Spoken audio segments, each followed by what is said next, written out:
สวัสดีค่ะพ่อแม่พี่น้องสวัสดีFCทุกท่านเนาะค่ะกลับมาพบมาพอกับเจตาพารวยคือเก่าค่ะในทางช่อง YouTube คลิปนี้เจตาก็จะว่างแนวทางของเล่าพัฒนาค่ะเล่าพัฒนาของมือขึ้นนี้ประวัติของเจปากแดงเด้อค่ะ227แล้วก็22ล่างประวัติของเพิ่นให้เบิ่งอีกงวดหนึ่งเนาะพี่น้องรุดไปกับขอโทษขออภัยค่ะของเจปากแดงวันที่6เนาะเป็นของมือขึ้นนี่รุด2งวดติดเจปากแดง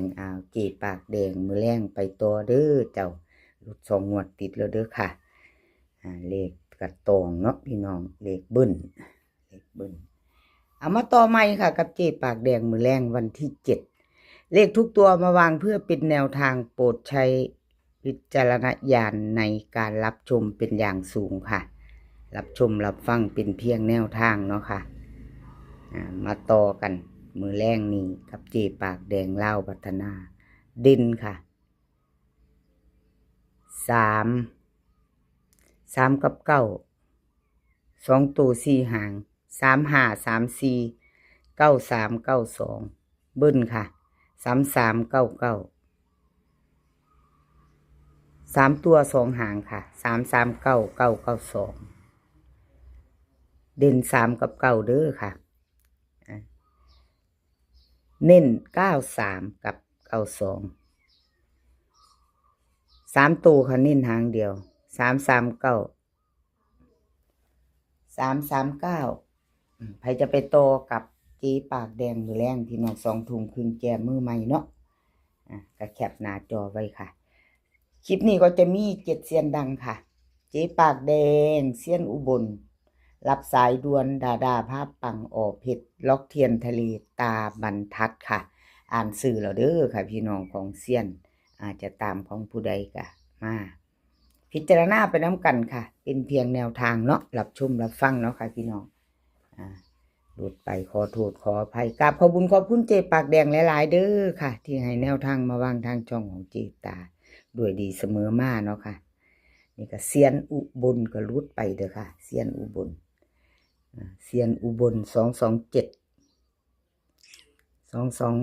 แล้วก็22ล่างค่ะ2722ล่าง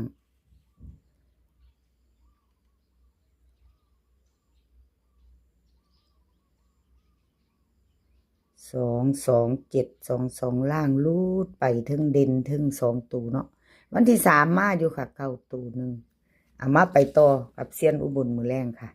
ไปใหม่แก้มือใหม่เนาะพี่น้องวันใหม่แล้วไปต่อค่ะไปต่อวันใหม่เด่นค่ะ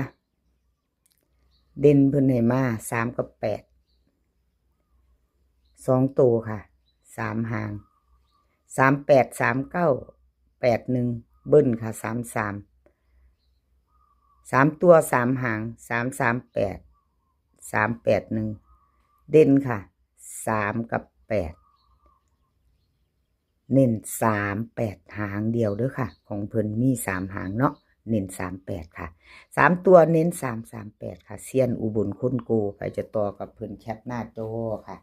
ใครจะต่อกับเซียนอุบลคนโกก็แคปหน้าจอเนาะแคปหน้าจอค่ะไปต่อรับสายด่วนค่ะ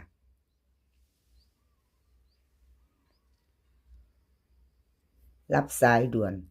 เล่าพัฒนาประวัติของเพิ่นค่ะ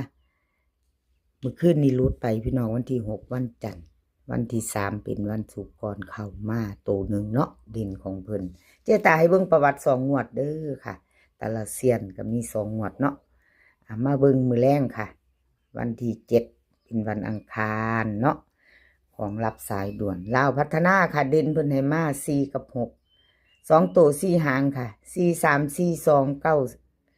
43426968เบิ้ลค่ะ4466 3ตัวค่ะ642 443 469เด่น4กับเด่น4ร่อง6ค่ะ2ตัวเน้น43กับ69 3ตัวเน้น449 443ค่ะรับสายด่วนกราบขอบคุญขอบคุณรับสายด่วนหลายๆค่ะ ที่ให้แนวทางมาวางทางช่องเนาะไปไว้จักหน่อยเนาะค่ะพี่น้องแคปหน้าจอค่ะแคปหน้าจอไว้ไปจะไปโต7 เซียนก็ไปไว้จักน้อยเนาะค่ะดาด้าพาปังค่ะของเพิ่นก็หลุดไปคือกันเด้อพี่น้องเลขบึนออกนี่ดาด้าภาพปัง227 3ตัวบน22ล่างค่ะบนล่างไม่เข้าไม่มาเนาะไปเบิ่งอีกประวัติของเพิ่นพี่น้องดาด้าภาพปังเบิ่งอีกงวดนึงเนาะค่ะประวัติของดาด้าวันที่3เพิ่นเข้าไปอยู่เด้อพี่น้องเข้าตกกับ2992ศุกร์ที่ผ่านมาเนาะวันจันทร์พัดลุดค่ะเอา2 งวดลุดงวดนึงค่ะดาด้าภาพปังว่าจังได๋ FC 2 งวดหลุดงวดนึงค่ะดาด้าพาปังมื้อนี้วันที่7แล้วมือไม่ไปต่อค่ะเด่นค่ะบนเด่น2 ตัว9392 3 ตัวหางเดียวค่ะ992ล่าง4เด่นตัวเดียว4342ค่ะดาด้าพาปัง93 2 ตัว992เด่น442ค่ะเพิ่นเน้น42ดาด้าพาปังใครจะตามต่อแคปหน้าจอค่ะแคปหน้าจอไว้แคปหน้าจอแล้วไปต่อค่ะดาด้าพาปัง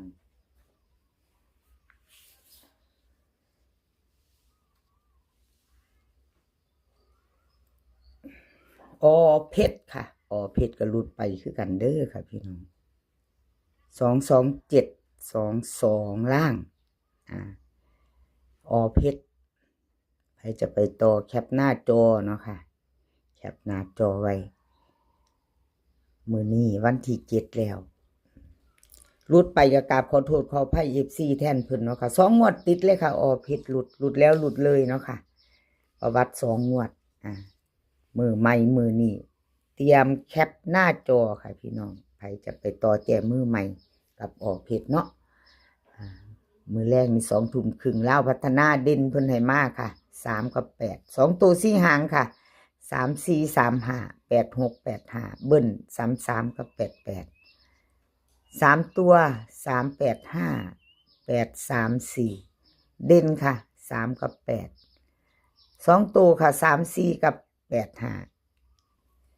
3 ตัว8 3 4เพชรกับขอบคุณเ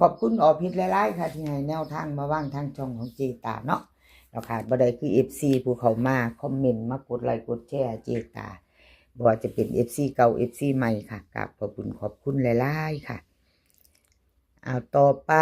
ค่ะล็อกเทียนทะเลกระลุดไปพี่น้อง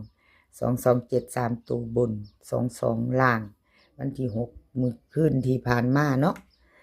ล็อกเทียนทะเลก็หลุดไปมาหลุดทั้ง2 งวดค่ะพี่น้องมาต่อใหม่มือนี้เป็นวันอังคารวันที่7เนาะค่ะแย่มือใหม่ล็อกเทียนทะเล FC เพิ่นผู้ใดเคยตามกันเนาะค่ะแต่ว่าหลุดไปแล้วก็ตามมาไว้ละเจตาว่าติเนาะพี่น้องขอโทษขออภัยแทนเพิ่นค่ะเลขทุกตัวเป็นเพียงแนวทาง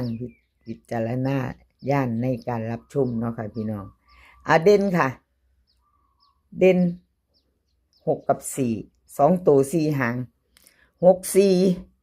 6 5 4 1 4 0เบิ้ล6 กับ 4 4 3 ตัวค่ะ6 4 0 4 6 5เด่น6 กับ 4ทอกันเน้น6 4 กับ 4 0ค่ะ3 ตัวหางเดียวค่ะ6 4 0ล็อกเทียนทะเลกับขอบคุณหลายๆค่ะที่ให้แนวทางมาว่างทางช่องของเจตาเนาะกับขอบ